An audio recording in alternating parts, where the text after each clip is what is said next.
That first question, I get that maybe twice a day. I don't get it as much as you. So, we know that per the Constitution, it's the dissolution of the House is supposed to happen 4 years from when the House first met. The House first met March 12th, 2019. So therefore, it's expected to dissolve the 12th of March, 2023, right? Which is in the blink of an eye right here. And the election law, I think, is what requires that election not be done less than 21 days from the dissolution of the House, because the office of the election supervisor needs time to prepare, the ballots and run nomination process and all these things. So that means it puts us let's give it 30 days. So the soonest an election can be called, I would say, would be April 12th. Right? And it has to happen by May 12th, which is 60 days from the dissolution of the House. So that's kind of the window. And then we have the Easter holidays. So it's one of those things where there are some public holidays in between there that have to be factored in. So, I don't know, late April, early May? Yes. All right. April, early May. Okay, fine. Because let's just be clear about this one. Election in the Westminster system, governments have an opportunity to call election 12 months after they elected. 48 months is the maximum that they can have it called. So the fact is that we're now down to where by March 12th it must be called, and then election must be completed by May 12th. By May 12th. The Premier had mentioned that there will be no early elections. Yes, I remember him replying to that question at the press conference. That's correct. No early elections. Now, let us just examine that. Okay. Because he had said that it was one of the items that was mandated almost in the framework, that you would not seek early election. My major issue with that is that I am not sure. In fact, I'm sure that it should not have been done, because the Constitution is the highest order in the land. So an agreement for you not to call, or you will be in violation of an agreement if you were to call it earlier than March 12th. Should not be a violation of anything if it's not a violation of the Constitution. So I don't like the concept that you cannot call an early election because it was agreed in a framework. Yeah, which is like a policy document. It is a usurping of the Constitution, and that itself should not be done. The Premier has all right to take it down until 12 o'clock March 12th, or March 11th. Right, or March 11th, yeah. Or January 11th, tomorrow. Yeah. He has all that right, but it cannot be a violation if he so consult with the governor, not consult, inform the governor that he would like to call election now, dissolve the government now. He has the constitutional right to do it. I think also for me, one of the things that's been coming up with this is that even in ordinary circumstances, we don't have a set election date, similar to I guess the American jurisdictions, because within the Caribbean, everybody has, or most have, the Westminster system. So we know it's up to the incumbent government to determine when the next general election would be. And I don't know if it's a proposal for the Constitution in terms of the review. Would that be where we would set a date, or we can't do that within the Westminster system? Well, the Westminster system, you can. I think there are some places that have a date set, but whether or not, if you break it, I'm not sure if you're violating the Constitution, because that's outside. Except you amend the Constitution to have it as a date. A fixed, non-movable date within the Constitution, well, then that's the only way that you can actually have that violated. But on this topic, and the reason why I brought it up is that there's another aspect to this. Will there be general elections in the Virgin Islands in 2023? why would people be asking this every day and 3 and 4 times a day? Yeah, there's a lot of skepticism. Skepticism about it. I think that, I mentioned it before, and I don't mind mentioning it again. It is not fair.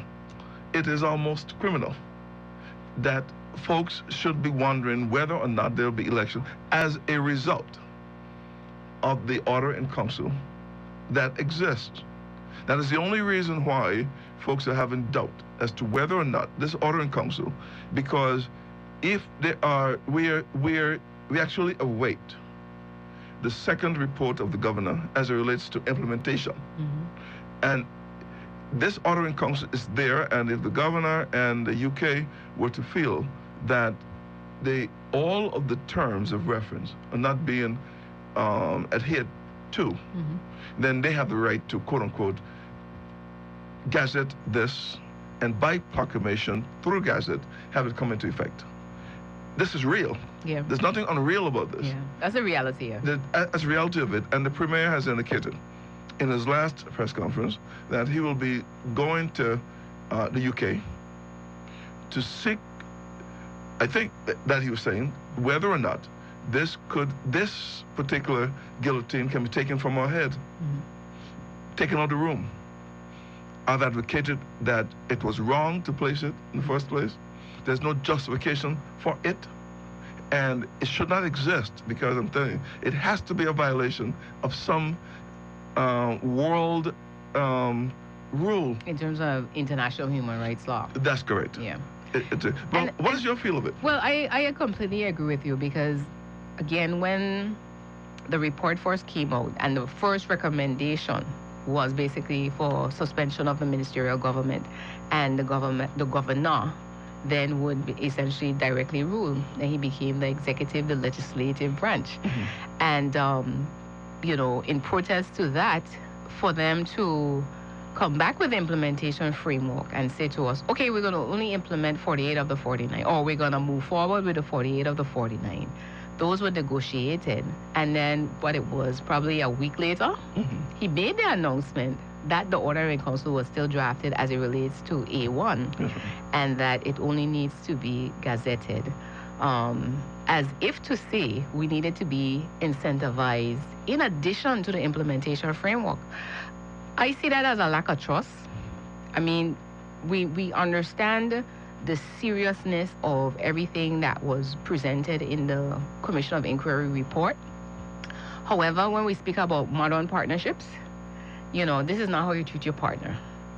Or if we're moving towards a place where we are being encouraged or developed to govern ourselves, this is not the right behavior. Yes. And it's very colonial of nature, if you ask me, because it's very threatening. And that, I think, has created a lot of uncertainty in the atmosphere for persons in terms of, can we even, the question I think you brought up several times already, can we really even be reviewing the Constitution? So it's almost as if you have a boogeyman out there about to get you, but then you're still not sure, well, should I go forward and on the assumption that everything will remain status quo, or tomorrow morning we could wake up and life as we know it has completely shifted from under us. Yeah. So I do support the idea of the Premier petitioning the Foreign Secretary and the UK Overseas Minister concerning that, regardless of what the governor's report says. Because it's almost as saying we're waiting to see what the report card says. Yeah. And again, that is his perspective of things. What I would love to see is that the government needs to release a quarterly report, because the people need to get a balanced perspective on everything that's going on. Well, it is critical that we do, and this is why I've been pushing for the Cox report, Withers Cox report, because it gives a balancing of it. And I would like to... Oh, his analysis that was supposed to be done at the same time. On the COI right? report. Yeah, because what I would like to make sure that we have the understanding, we have to leave the room with some common understanding that that April 28 or any of the activities after should not be equated to whether or not we can keep our Constitution. There are nations that run afoul. The justice system is there to take care of that. Yeah. And I think that we must allow the justice system to work. We have a number of arrests that have been going on here, and it seems as if they're going to be more. But should they be equated to whether or not we keep our Constitution? I said no. No.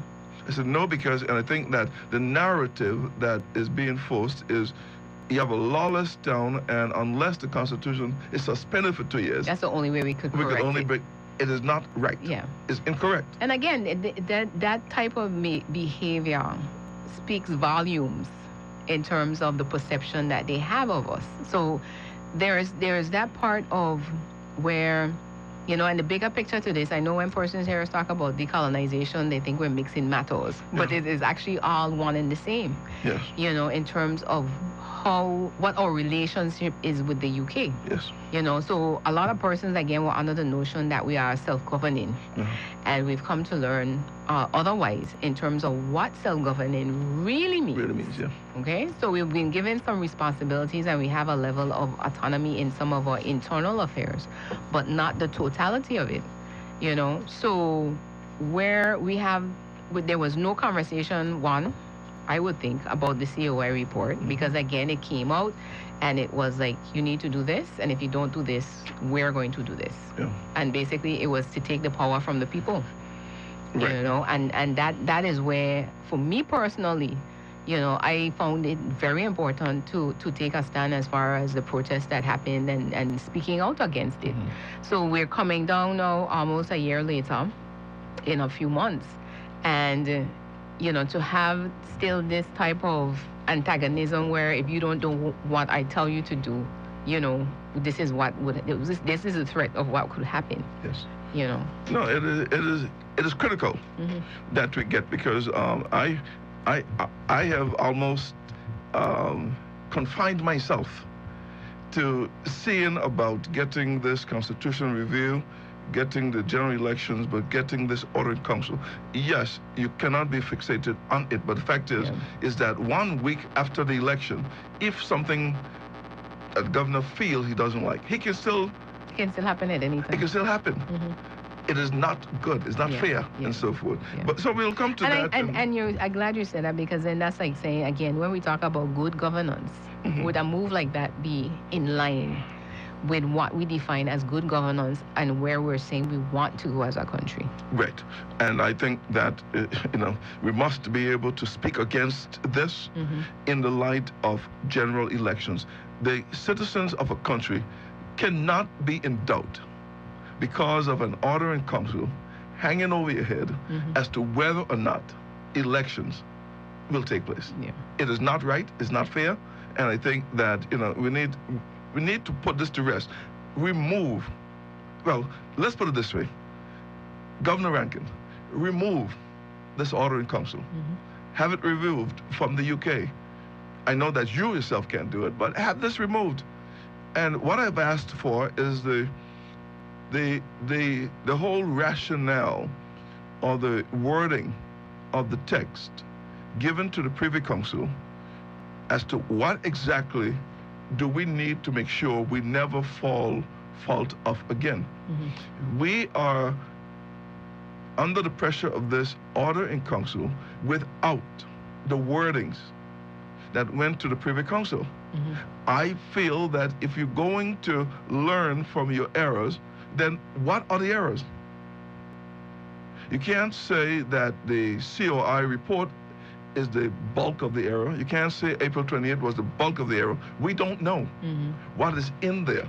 I think it is critical that we, again, and we would be asking for freedom of information. Yes. I think it's critical that we do this so that we can then learn from whatever mistakes that we reckon we had. We know what they are.